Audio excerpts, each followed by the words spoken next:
कुछ कहानियां होती हैं ना, जो बस अंदर तक हिलाकर रख देती हैं। तो आज हम ऐसी ही दो आधुनिक हिंदी डरावनी कहानियों के सबसे अंधेरे कोनों में झांकने वाले हैं और देखेंगे कि आखिर वो कौन सी आम बातें हैं जो इन कहानियों को इतना खौफनाक बनाती हैं। काला जादू खेल मत समझना, वो तो मौत से भी गहरी खाई है। वाह, एक बूढ़े बाबा की बस एक चेतावनी और कहानी का पूरा माहौल तैयार हो जाता है ना। ये हमें सीधे कहानी के दिल में ले जाती है, मतलब वर्जित ज्ञान की दुनिया में।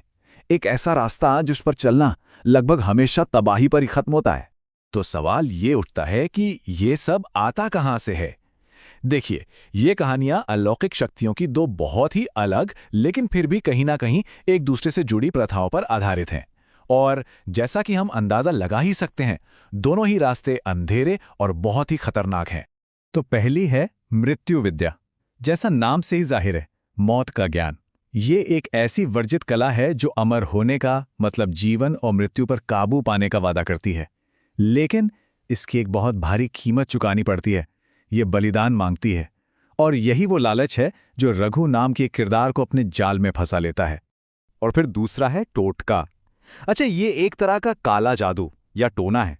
इसमें कुछ खास रस्में होती हैं, शापित चीजें होती हैं, जिनका इस्तेमाल करके किसी की आत्मा को बांधा जाता है, उसे तकलीफ दी जाती है और दूर बैठे ही उस पर काबू पाया जाता है। और यही जगनी का हथियार है। लेकिन सुनिए, ये कहानियां सिर्फ अंधेरे मंत्रों और रस्मों के बारे में नहीं है। नहीं, जो चीज़ इन्हें असल में चलाती है और शायद इतना रिलेटेबल बनाती है, वो है इंसानी जज्बात, और खास तौर पर हमारे सबसे अंधेरे जज्बात, लालच और बदला। तो एक तरफ है रघु। उसके अंदर लालच और ईर्ष्या की आग इतनी भड़क चुकी है कि वो एक ऐसी शक्ति के पीछे भाग रहा है जिसे वो समझ तक नहीं सकता।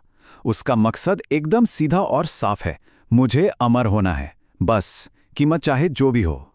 और फिर आती है जगनी। उसकी कहानी की वजह बिल्कुल अलग है, बदला। उस गांव से बदला लेने की एक गहरी इच्छा, जिसने उसे और उसके परिवार को गलत इल्जाम लगाकर निकाल दिया था। तो कह सकते हैं कि यही बदले की आग है जो उसके अंधेरे रास्ते को रोशन करती है। अब जब इन दोनों को साथ रखकर देखते हैं ना, तो बात और भी दिलचस्प हो जाती है। देखिए, रघु का लालच उसे एक बड़े लक्ष्य की ओर धकेल रहा है, शक्ति और अमरता। वहीं दूसरी तरफ जगनी का बदला कहीं ज्यादा पर्सनल है। उसका मकसद सिर्फ तबाही और तकलीफ देना है। ये एक बेहतरीन उदाहरण है कि कैसे दो बिल्कुल अलग इंसानी भावनाएं आखिर में एक ही अंधेरे रास्ते पर ले जा सकती हैं। तो भाई, ये अलौकिक शक्तियां सिर्फ सोचने भर से तो मिलती नहीं हैं। दोनों ही मामलों में काले जादू को असलियत में लाने के लिए बहुत ही खास और अक्सर खौफनाक औजारों की जरूरत पड़ती है। ये सिर्फ मंत्र पढ़ना नहीं है, ये एक पूरी प्रक्रिया है जो अक्सर दिल दहला देती है। रघु की कहानी के केंद्र में है आत्मा राम हड्डी। अब ये क्या है? ये एक खास हड्डी है जिसे किसी बेचैन आत्मा की चिता से निकाला जाता है। कहते हैं कि इसकी शक्ल एक छोटे बैठे हुए इंसान जैसी होती है, और यही वो चाबी है जो मृत्यु विद्या का दरवाज़ा खोलती है। और इस हड्डी को इस्तेमाल करने का जो तरीका है, वो अपने आप में एक बुरा सपना है। पहले तो इसे चिता से चुराना पड़ता है, फिर 7 दिनों तक किसी सुनसान जगह पर दफनाना होता है। लेकिन असली परीक्षा 13वीं रात को होती है, जब आत्मा को बुलाकर उसे बांधने की आखिरी रस्म की जाती है। और दांव पर क्या लगा है? सब कुछ। अगर जरा सी भी चूक हुई तो वो आत्मा साधक को ही खत्म कर देती है। वहीं दूसरी तरफ जगनी के टोटके का सामान देखे। ये कहीं ज्यादा पर्सनल है, किसी एक पर निशाना साधने वाला। नींबू, कोयले की राख, लाल धागे में बंधी हड्डियां और पीड़ित के नाम वाली एक मिट्टी की गुड़िया, खून। ये एक अलग ही तरह का खौफ है जो किसी एक इंसान को तबाह करने के लिए है, ना कि कोई बड़ी शक्ति पाने के लिए।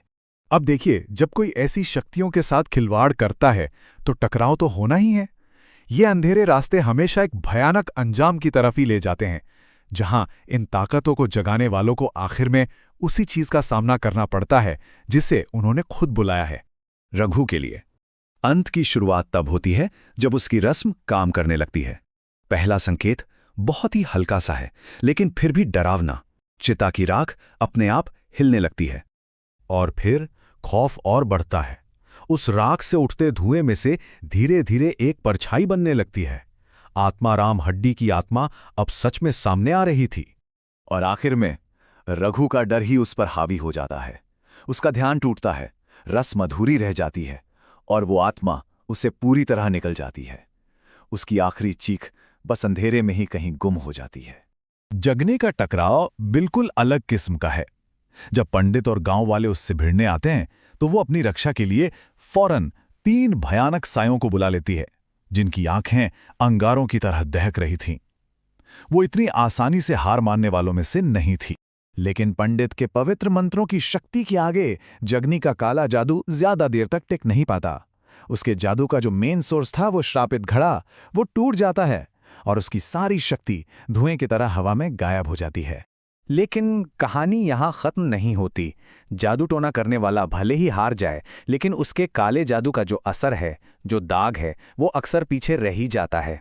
रघु की कहानी में एक आखिरी और शायद सबसे भयावह मोड़ आता है। बाद में उस बूढ़े बाबा को पता चलता है कि वो हड्डी सिर्फ बुताहा नहीं थी, उस पर तो पहले से ही किसी और का काला जादू किया हुआ था, जिसमें एक नहीं बल्कि कई आत्माएं फंसी हुई थीं। मतलब रघु के पास तो बचने का कोई मौका था ही नहीं। और जगनी का असर वो भी बाकी है। गांव वाले आज भी यही कहते हैं कि उसकी बेचैन आत्मा उसी पीपल के पेड़ पर भटकती है, एक तरह से उनके गांव पर एक हमेशा रहने वाला एक जिंदा श्राप बनकर। तो आखिर में ये सब हमें एक बड़े सवाल पर लाके खड़ा कर देता है कि अगर लालच और बदला अंधेरे की तरफ जाने वाले रास्ते हैं, तो फिर रोशनी की ओर वापस आने का रास्ता क्या है?